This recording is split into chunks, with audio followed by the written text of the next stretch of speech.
Craigslist personals are down, the erotic review is down, Backpage has been seized by the federal government, Reddits about sex work have been deleted, City Vibe, the indie forums, all down, much, much more. Very interesting. I just want to know how many sex trafficked children have been rescued? How many websites specifically for sex trafficked children and sex trafficked adults have been taken down? How many sex traffickers have been caught? I want to hear the good news, since we've seen all this action being taken, how many more children are safe? That was Lexi Jade. She is presumably a sex worker. I don't know. I found her when I searched FOSTA on Twitter, and you can see her and many, many more people like her that are very upset with the latest FOSTA SESTA Frankenstein bill that was just passed by Congress about 20 days ago, 21 days ago now, I think. It's like 4 a.m. making this. And it was not signed by the President of the United States, Donald Trump, but it was allowed to go through, and 10 days have passed, and it is now law. So basically how that works is you have 10 days to veto a law as president. If you don't do that, then it becomes law unless Congress adjourns, which they did not in that time. So this thing is cracking, and that's why we saw things like Backpage get taken down. They use this law. And if you search FOSTA, there's a lot of other people, as you can see here, very upset on Twitter. And you can go through, and there's all kinds of people that are really getting harmed by this. So what is FOSTA? FOSTA, SESTA, EFF, Electronic Frontier Foundation, did a great article about it called How Congress Censored the Internet. In passing SESTA, FOSTA, lawmakers failed to separate their good intentions from bad law. That's a very kind way of putting it, EFF. Really what they're doing is they're censoring the internet in an unprecedented way, because they're really making it impossible for people who own internet platforms to allow users to put their own content in. Today was a dark day for the internet. The US Senate just voted, this is 20 days ago, 97-2 to pass the Allow States and Victims to Fight Online Sex Trafficking Act, FOSTA, a bill that silences online speech by forcing internet platforms to censor their users. As lobbyists and members of Congress applaud themselves for enacting a law tackling the problem of trafficking, let's be clear, Congress just made trafficking victims less safe, not more. SESTA, FOSTA undermines Section 230, the most important law protecting free speech online. Section 230 protects online platforms from liability for some types of speech of their users. Without Section 230, the internet would look very different. It's likely that many of today's online platforms would never have ever formed or received the investment they needed to grow and scale, because the risk of litigation would have been simply too high. So similarly, in the absence of 230 protections, non-commercial platforms like Wikipedia and Internet Archive likely wouldn't have been founded, given the high level of legal risk involved with hosting third-party content. What they're talking about is when users post on your site as a webmaster or as a founder, owner of the site, you're not liable for what they post. You can have terms of service that prevent them from doing certain things and take down their posts if they violate those, and that's really all you're needing to do before this law. Now, if they post something unsavory on there, illegal, and you didn't know about it, you get tried for it. That's how this law works. And so that's why you saw places like Backpage getting taken down. This bill is worded so broadly that it could be even used against platform owners that don't know their sites are being used for trafficking, which a lot of these people don't. A lot of these people like Backpage, you'll see that they're neutral parties. This stuff might happen on there, but when they know about it, they can take it down, and it's been used by police, it's been used by families to find trafficked family members, all kinds of things like that we'll look at. It's important to note Section 230 does not shield platforms from liability under federal criminal law. Section 230 also doesn't shield platforms across the board from liability under civil law. Courts have allowed civil claims against online platforms when a platform directly contributed to unlawful speech, like child trafficking or something. So it was already working. And then Section 230 strikes a careful balance between enabling the pursuit of justice and promoting free speech and innovation online. Platforms can be held responsible for their own actions and can still host user-generated content without the fear of broad legal liability, which they have now. Everybody does. So President Donald J. Trump has talked a lot about how, like in 2012, he tweeted, "We got to do something about these missing children grabbed by the perverts. Too many incidents, fast trial, death penalty." He's really strong on this issue. He's really strong on this issue, or at least he speaks strongly about it. He has an executive order that was placed in December last year blocking property of persons involved in serious human rights abuse or corruption. So this was an executive order that allowed the United States and the president to seize the assets of people internationally who are thought to be involved in human trafficking or human rights abuses. Sounds like a great thing, right? Then also he proclaimed January this year as National Slavery and Human Trafficking Prevention Month. So he's talking big game about taking down people who are trafficking humans. You know, he says, during the National Slavery and Human Trafficking Prevention Month, we recommit ourselves to eradicating the evil of enslavement. Human trafficking is a modern form of the oldest and most barbaric type of exploitation. It has no place in our world. This month, we do not simply reflect on this appalling reality. We also pledge to do all in our power to end the horrific practice of human trafficking that plagues innocent victims around the world. Sounds like he's really interested in stopping these things, right? Also, he proclaimed another month, April this year, as National Child Abuse Prevention Month, saying every child is a precious and unique gift who deserves the security of a loving and nurturing home. And supported by encouraging families in safe, strong communities, all children have the chance to reach their full potential and access the unlimited opportunities that our great nation has to offer. To realize this truth, we must dedicate ourselves to the noble cause of protecting and caring for our children. National Child Abuse Prevention Month is an annual reminder that not every home is a haven of acceptance and unconditional love. Too often, childhood is marred with pain, violence, neglect, and abuse, which can have lifelong psychological, emotional, and physical consequences. At no fault of their own, some children are subjected to the most depraved forms of child abuse and neglect without reprieve and sometimes without any knowledge that they're being maltreated. Sounds like some pretty strong messaging he's giving. So, is this really what he thinks, or is this just propaganda? Because he just allowed a bill to go through that really doesn't do much for kids who are stuck in the child trafficking networks in the world. It actually really works against them and puts them in more danger. We're going to look into that. Here's a great article by Alex F. Levy. She teaches human trafficking and human markets at Notre Dame Law School. She's written a timely and provocative article, The Virtues of Unvirtuous Spaces, about Backpage and online sexual commerce. She is really a person who knows her stuff. She teaches human markets, an introduction to the American legal system at the Law School of the University of Notre Dame. She knows what she's talking about. She's an expert in human trafficking. She does pro bono work. She has been writing about this stuff for a long time. So let's take a look at what she says. According to her, there is a war on internet platforms, and it's pageantry, a kind of theater designed to satisfy people's need to identify and fight bad guys without regard to nuance or long-term outcome. But from a tactical standpoint, it is more than just a distraction. Censoring these platforms means forfeiting a resource that naturally facilitates the recovery of victims like children. And what she's talking about here is politicians who are winning political points by taking down sites like Backpage.com, but aren't actually helping anybody in the process. Due to its wide accessibility, Backpage has enabled people to find and recover family members.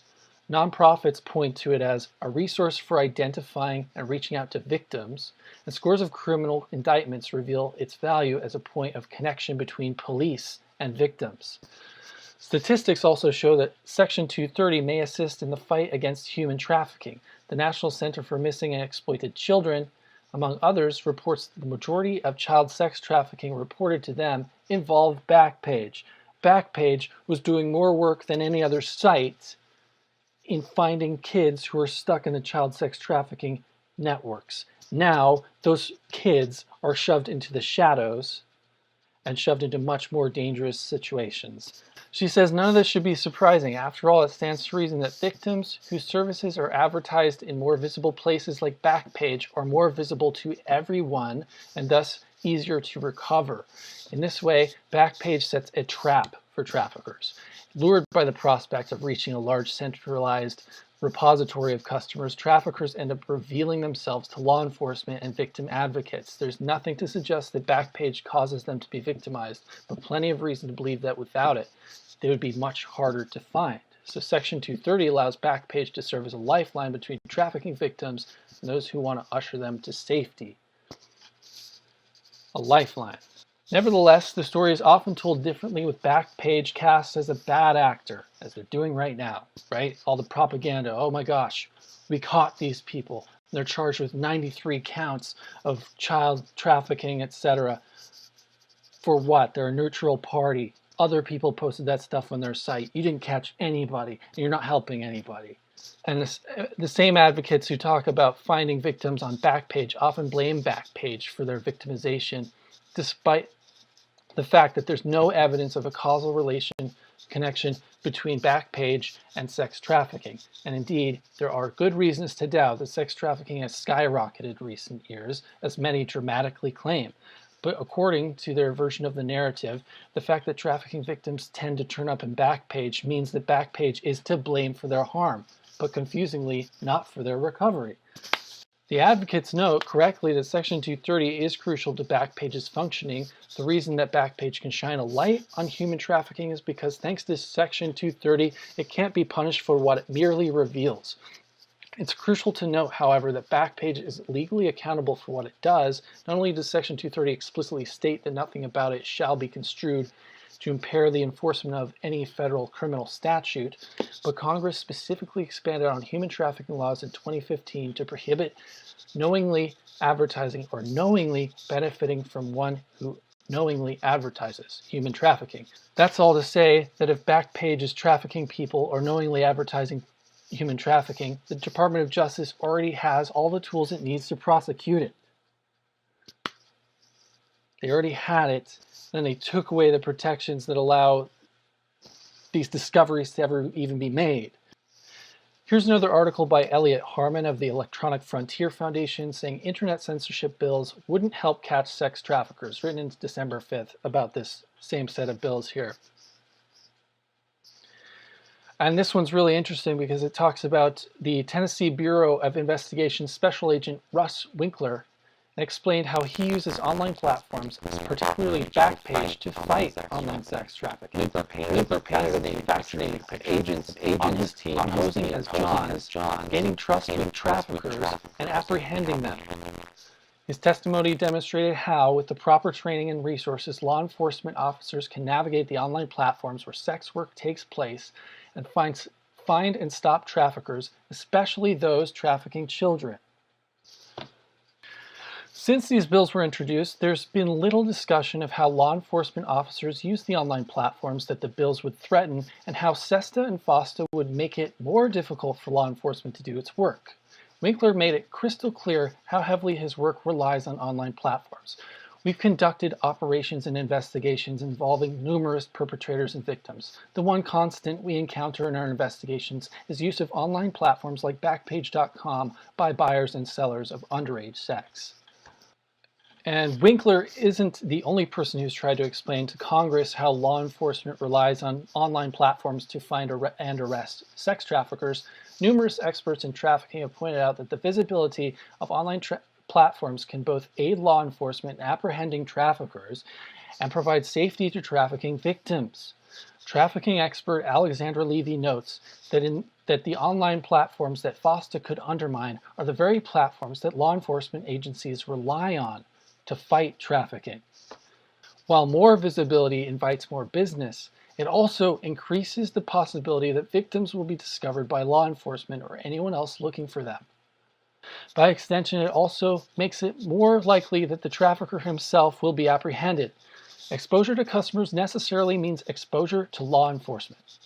Levy submitted a letter to the House Energy and Commerce Committee in advance of a hearing at that time, urging the subcommittee not to go forward with the bill and that it would make it harder to apprehend traffickers and expose trafficking victims to more danger. Freedom Network USA, the nation's largest network of frontline organizations working to reduce trafficking, agrees. Internet sites provide a digital footprint that law enforcement can use to investigate trafficking into the sex trade and to locate trafficking victims. 4 months after SESTA was introduced to Congress, and with SESTA and FOSTA's list of co-sponsors growing by the day at the time, lawmakers continue to flock to these bills without questioning whether they will provide a real solution to sex trafficking. These bills would do nothing to stop traffickers, but would push marginalized voices off the internet, including those of trafficking victims themselves. And let's look at that. In another article by the Electronic Frontier Foundation, with commentary by Elliot Harmon and Jeremy Galula, the article is called Stop SESTA, Whose Voices Will SESTA Silence? They say in this article, over-reliance on automated filters would push victims off of the internet. With the threat of overwhelming criminal and civil liability hanging over their heads, internet platforms would likely turn to automated filtering of user speech in a big way. That means bots. That's bad news because when platforms rely too heavily on automated filtering, it almost always results in some voices being silenced. And the most marginalized voices in society can be the first to disappear. The trouble with bots. Massive cloud software company Oracle recently endorsed SESTA, but Oracle's letter of support actually confirms one of the bill's biggest problems. SESTA would effectively, and is effectively, requiring internet businesses to place more trust than ever before in automated filtering technologies to police their users' activity. Oracle, by the way, while they use cloud technology, they're not really very much of an internet company at all. They don't do much of their stuff. While they do connect through networks, they're not really user-facing in a way that a lot of platforms that consumers are familiar with are, where people can go on and add their own content. That's not the kind of thing that Oracle even delves into, so really they don't know what they're talking about, but let's read on. While automated filtering technologies have certainly improved since Section 230 passed in '96, Oracle implies that bots can now filter out sex traffickers' activity with near-perfect accuracy without causing any collateral damage. That's simply not true. It's not. At best, automated filtering provides tools that can aid human moderators in finding content that may need further review. That review still requires human community managers. But many internet companies, including most startups, would be unable to dedicate enough staff time to fully mitigate the risk of litigation under SESTA. Why would they take the risk? They would just let the bots do it, right? So what will websites do when they don't have enough human reviewers to match their growing user bases? Well, it's likely they'll tune their automated filters to err on the side of extreme caution, which means silencing legitimate voices. So to see how that would happen, look at the recent controversy of Google's Perspective API, a tool designed by Google, the magician of internet programming, to measure the toxicity in online discussions. Perspective API flags statements like, "I am a gay woman" or "I am a black man" as toxic because it fails to differentiate the internet users talking about themselves and making statements about marginalized groups. It can't tell if it's making fun of somebody or if someone's just literally talking about themselves. It even flagged "I am a Jew" as more toxic than "I don't like Jews." Go figure. So see the problem? Now imagine a tool designed to filter out speech that advertises sex trafficking to comply with SESTA. From a technical perspective, creating such a tool that doesn't also flag a victim of trafficking telling her story of trying to help would be extremely difficult.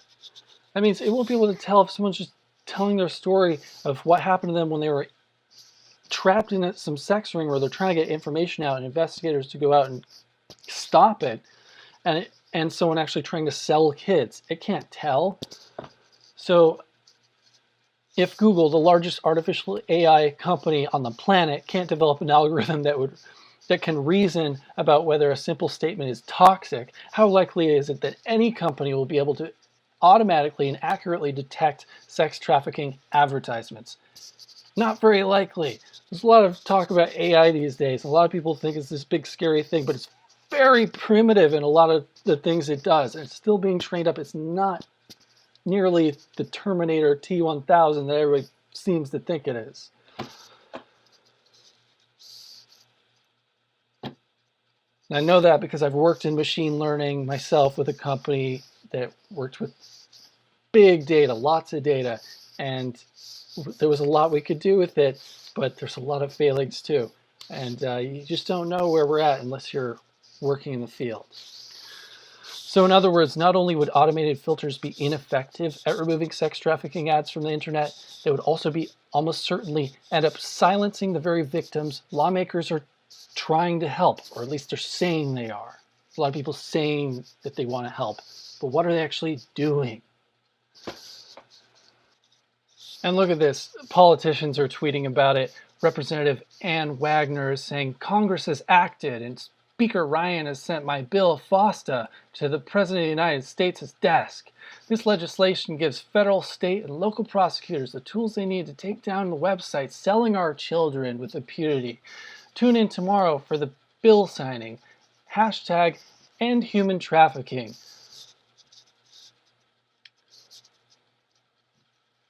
So yeah, presumably the president will be signing this bill, even though it's law already anyway. And there she is, shaking hands with Paul Ryan, patting themselves on the back, gaining those political points because it looks like they're helping when they're not.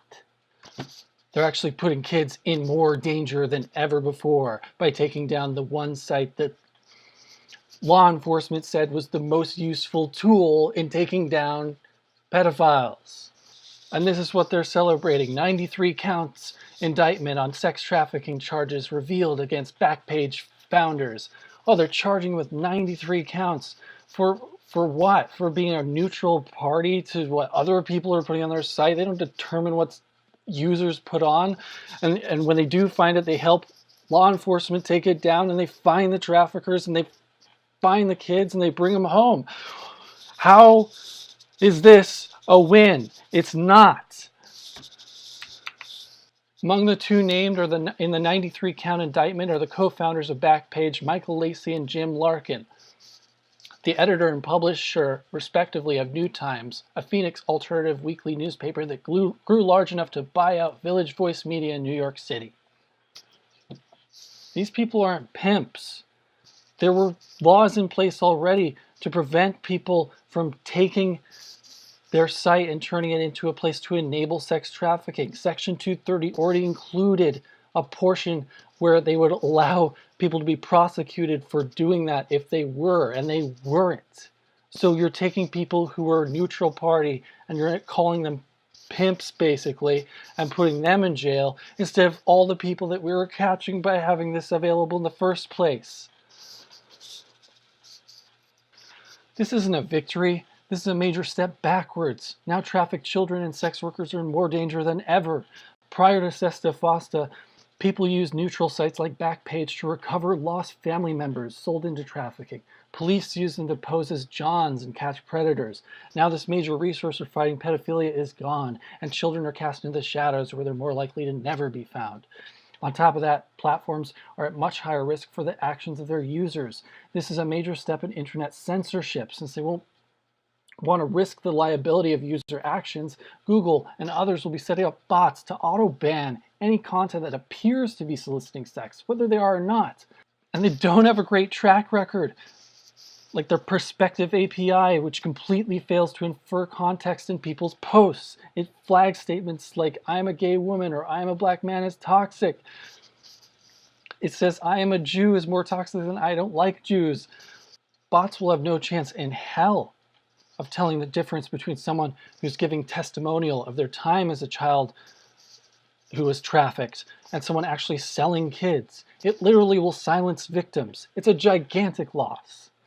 So why would a president who seems so invested in helping children grabbed by perverts that he puts out executive orders to block the property of people involved in human rights abuse? He makes January National Slavery and Human Trafficking Prevention Month. He makes April National Child Abuse Prevention Month. But in the month of April, puts children in more danger than ever before by allowing this bill to become law. So these pledges that the president is making to fight child trafficking, are they just words? Or are you actually going to do something?